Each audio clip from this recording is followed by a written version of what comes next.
सदगुरु कबीर साहब की वाणी है, बहुत दुख दुख दुख की खानी, तब बची हो जब राम ही जानी, राम ही जानी युक्ति जिन करहीं, युक्ति उते फंदा नहीं परहीं, युक्ति युक्ति चला संसारा, निश्चय कहा न मानो हमारा। साहब कहते हैं कि जीवन में दुख है, ये बिल्कुल सत्य है। ऐसा कोई नहीं मिलेगा जिसके जीवन में दुख नहीं हो, क्योंकि दुख का संबंध शरीर से, मन से, और यदि मन है और शरीर है तो दुख रहेगा। दुख कहां नहीं हो सकता वो भी कह देता हूं। यदि आपके अंदर बोध है, समझ की गहराई है, बोध की गहराई है, चित्त स्थिर है, मन स्थिर हो गया, तो दुख नहीं हो सकता। दुख रहते हुए भी नहीं हो सकता। दुख रहते हुए भी, क्योंकि अपने दृष्टि बदल जाती है, देखने का नजरिया बदल जाता है, फिर हम दुख को दुख की तरह नहीं देखते। तो साहब इसी रामायणी में कहते हैं, करहु विचार जो सब दुख जाई। तो ये जो सत्संग है ना, विचार करने का केंद्र है। हम आपस में बैठ के अपना विचार विमर्श करते हैं, भाई कैसे होगा, दुख से छुटकारा कैसे हो। जीवन में क्लेश बहुत है, परेशानी बहुत है, कठिनाई बहुत है, तो ये हम विचार करते हैं बैठ करके कि इसका कैसे समाधान करें। इसलिए सत्संग को इसलिए मैं सर्विसिंग सेंटर भी कहता हूं। गाड़ी की सर्विसिंग की जरूरत पड़ती है, वैसे ही मन की भी सर्विसिंग की जरूरत। हमारे संत जन नहीं कहते हैं, अरे भाई तुम उस गंगा में जाते हो नहाने जहां शरीर तो धुलता है, मन वैसा ही वैसा रह जाता है, लेकिन ये ज्ञान की गंगा है, आओ यहां मन को धो, ज्ञान गंगा नहा लो प्यारे मना। हाँ? और ये मन को धोना यही सुख का आधार है। मन को धोना सुख का आधार है। मन से ही सुख है, मन से ही दुख है, ये बिल्कुल सत्य है। किसी ने आपको दो शब्द गलत बोला, अपशब्द कहा, गाली गलौज किया, मन ने उसे मान लिया, इसने मुझे गाली दी, दुख हो गया। कोई ऐसा भी है सूझबूझ वाला, ज्ञान बोध वाला संत सज्जन व्यक्ति, उसने उसे मन पर नहीं लिया, उसे दुख नहीं हुआ। कहते भगवान बुद्ध जब रास्ते से गुजरते थे, किसान उससे बड़ा द्वेष रखता था, मौके की तलाश करता था कि कभी मिले तो बताऊं। कभी ऐसा हुआ कि उसके उसी रास्ते से जाने लगे जहां उसका खेत था, शिष्यों के साथ थे। दूर से देखा, अरे आज तो सामने ही मिल गया, जाना नहीं पड़ा। आया दौड़ता दौड़ता आया, सामने खड़ा हुआ, देखा, घूर करके देखा, क्रोध से देखा, क्रोध से देखा, और क्रोध से देखने के बाद भगवान बुद्ध के चेहरे पर थूक दिया, थूक दिया। जानते हो थूकना कब होता है? जब हम अपने क्रोध को व्यक्त न कर पाए, तो शब्द भी जब छोटे पड़ जाते हैं तो थूक निकलती है।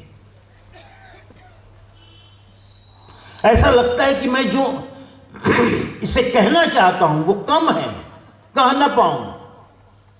थूक करके अपनी भावना का इजहार कर दिया, अपने क्रोध का, अपने विरोध का। भगवान बुद्ध ऐसे ही पूछ लिए, पूछ क्या करते? उनका शिष्य था, चचेरा भाई भी था, आनंद, वो तो जरा ताव में आ गए।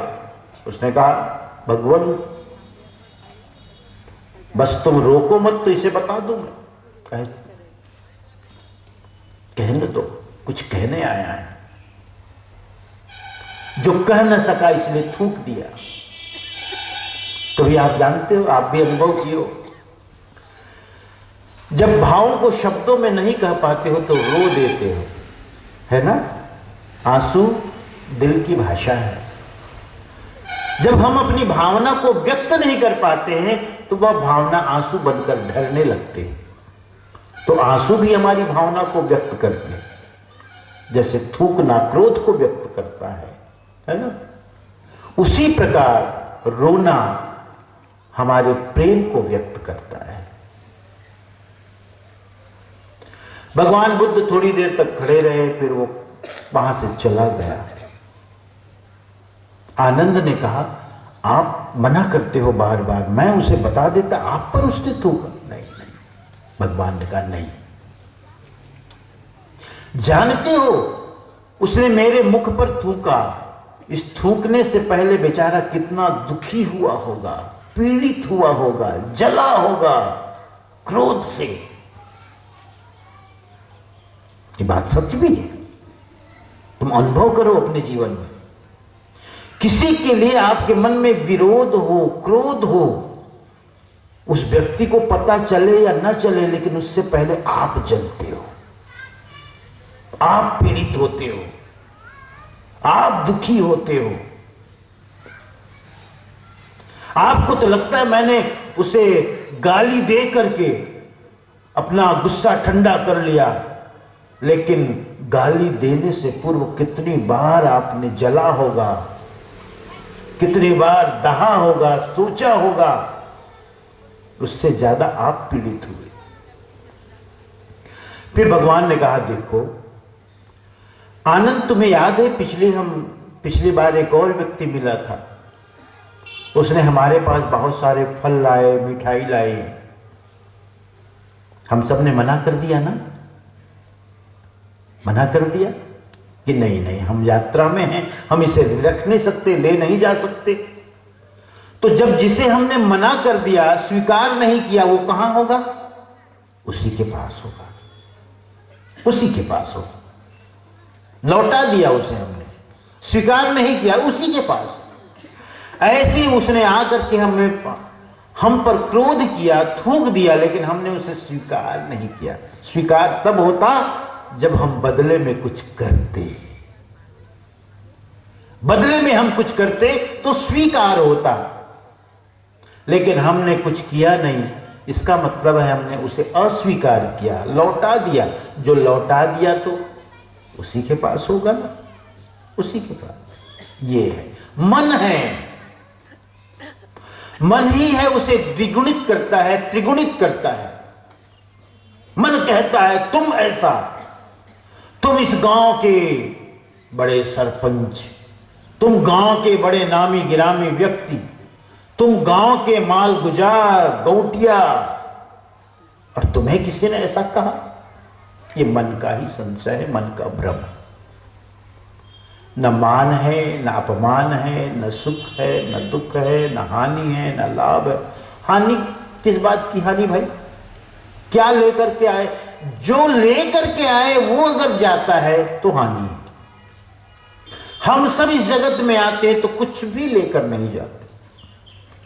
और साहब ने तो बड़ी सुंदर बात कही, कितनी उनकी दृष्टि सूक्ष्म थी। क्या कहते हैं कि भाई जब हम इस संसार में आते हैं तो बंदी मुट्ठी लेके आते हैं।